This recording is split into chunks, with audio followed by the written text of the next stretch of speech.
Questo video che stiamo producendo non vuole essere un video dove un chitarrista mostra la sua bravura, assolutamente no.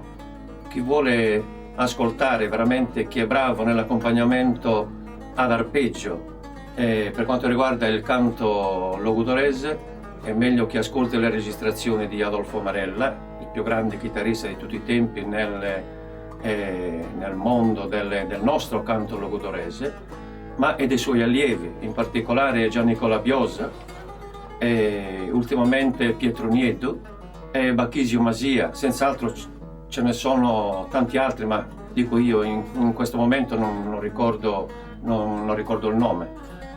Questo vuole essere solamente una piccola dimostrazione di come accompagnavo io 40 anni fa nelle gare che ho avuto la possibilità di seguire sul palco, accompagnando Covedu, Casu, Pintus, talvolta Agostino Falchi e altri. Chiaramente anch'io inizialmente imitavo la tecnica di Marella. Io sono un autodidatta, non l'ho mai conosciuto direttamente Adolfo Marella, ma mi sono innamorato delle sue registrazioni, della sua tecnica, della sua diteggiatura, inimitabile dico io.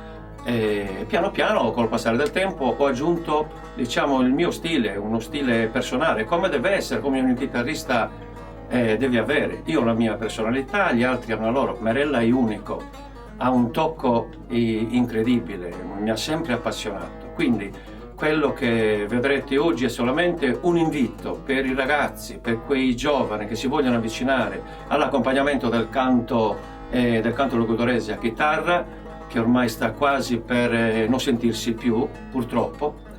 Spero che sia uno che faccia da stimolo per i ragazzi che si vogliono avvicinare, anche imitandolo inizialmente come ho fatto io. Io ho imitato ascoltando le registrazioni, tante registrazioni di Adolfo Marella.